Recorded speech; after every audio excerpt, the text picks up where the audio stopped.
रमेश का एक छोटा सा परिवार था जिसमें एक खूबसूरत पत्नी और दो प्यारे बच्चे थे। उसकी पत्नी और बच्चे हर हाल में बहुत खुश थे, लेकिन रमेश उन्हें ज़िंदगी के सारे ऐशो आराम देना चाहता था और इसके लिए वह प्रतिदिन 16 घंटे से भी अधिक काम किया करता था। दिन भर ऑफिस में काम करने के साथ साथ वह सुबह और शाम ट्यूशन सेंटर में ट्यूशन भी पढ़ाया करता था। वह सुबह सुबह घर से निकल जाता और आधी रात के बाद घर लौटता था।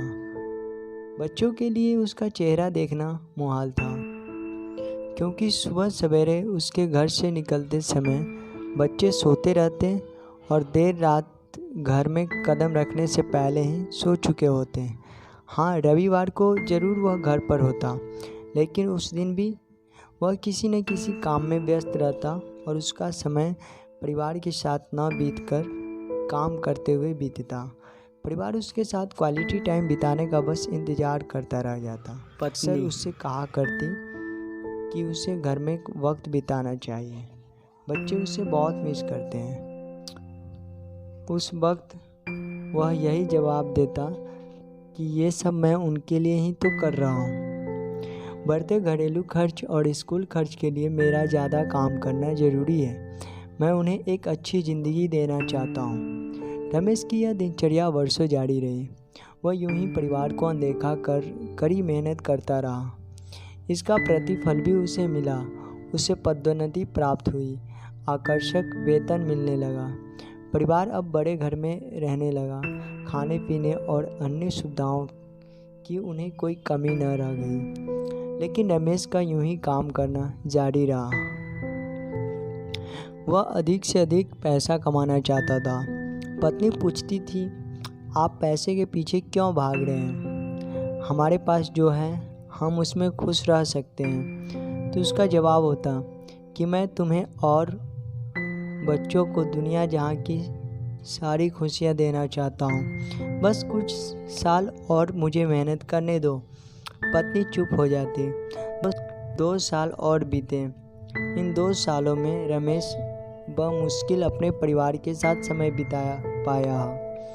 बच्चे अपने पिता को देखने, उससे बातें करने तरस गए। इस बीच एक दिन रमेश को किस्मत खुल गई।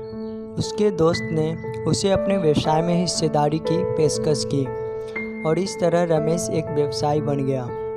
व्यवसाय अच्छा निकला और रमेश को पैसे की कोई कमी नहीं रह गई थी। उसका परिवार अब शहर के सबसे अमीर परिवारों में से एक था। उनके पास सभी सुख सुविधाएं और विलासिता थी, लेकिन अपने बच्चों से मिलने का समय उसके पास अब भी नहीं था। अब तो वह बमुश्किल घर पर रह पाता। उसका अधिकांश समय घर से दूर बिजनेस टूर में बीतता। साल गुजरने के साथ उसके बच्चे बड़े हो गए। अब वे किशोर अवस्था में पहुंच गए थे। रमेश ने भी इन सालों में इतना पैसा कमा लिया था कि उसकी अगली 5 पीढ़ियां शानदार जीवन जी सकती थी। एक दिन रमेश के परिवार ने छुट्टी बिताने समुद्र तट स्थित अपने घर जाने की योजना बनाई। बेटी ने उससे पूछा, पापा, क्या आप एक दिन हमारे साथ बिताएंगे? रमेश ने जवाब दिया, हाँ ज़रूर। कल तुम लोग जाओ, मैं कुछ काम निपटाकर 2 दिनों में वहाँ पहुँचता हूँ। उसके बाद का मेरा पूरा समय तुम लोगों का है। पूरा परिवार बहुत खुश हुआ। वे समुद्र तट स्थित अपने घर पर चले गए। 2 दिन बाद रमेश वहाँ पहुँचा, लेकिन उस दिन उसके साथ समय बिताने कोई नहीं था। दुर्भाग्य से वे सभी उस दिन सुबह आई सुनामी में बह गए थे। रमेश अपनी पत्नी और बच्चों को कभी नहीं देख सकता था। करोड़ों की संपत्ति होने के बाद भी वह उनके साथ का एक पल नहीं खरीद सकता है। वह पछताने लगा। पत्नी के कहे शब्द उसे याद आने लगे।